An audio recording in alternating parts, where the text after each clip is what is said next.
अरे भुइया न ठिकाई राजा खटिया बिछाई दा,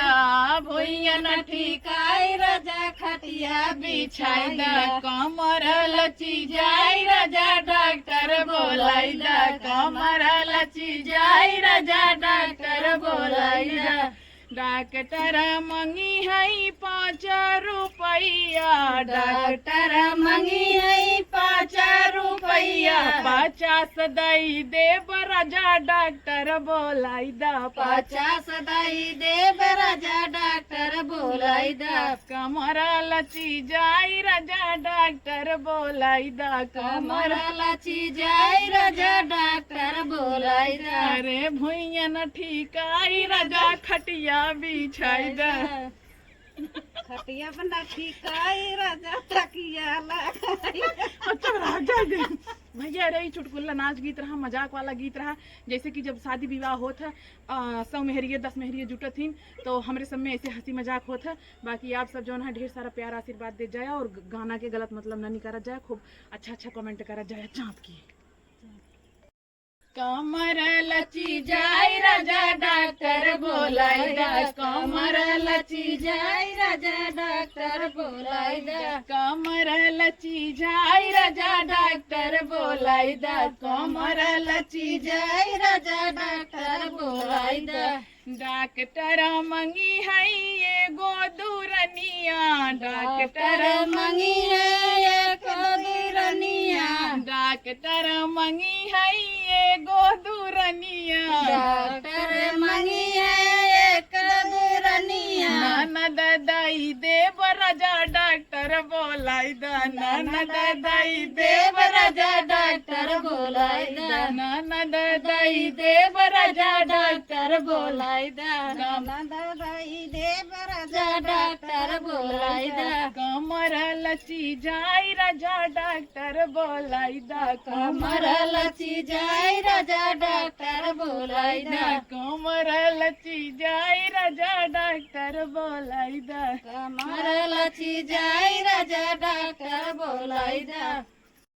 लची जाई राजा डॉक्टर बोलाई दा, कमर लची जाई राजा डॉक्टर बोलाई दा, डॉक्टर मंगी है 5 रुपया, डॉक्टर मंगी है 5 रुपया, डॉक्टर मंगी है 5 रुपया, 25 दई देव राजा डॉक्टर बोलाई दा, 25 दई देव राजा डॉक्टर बोलाई दा, 25 दई देव राजा डॉक्टर बोलाई दा, 25 दई देव राजा डॉक्टर बोलाई दा, कमर लची जाई राजा डॉक्टर बोलाई दा, कमर लची जाई राजा डॉक्टर बोलाई दा, कमर लची जाई राजा डॉक्टर बोलाई दा, करी हैया पीराई, करी हैया पीराई मोरे बारे पिया, करी हैया पीराई, करी हैया पीराई मोरे बारे पिया, करी हैया पीराई, करी हैया पीराई मोरे बारे पिया, करी हैया पीराई, करी हैया पीराई मोरे बारे पिया,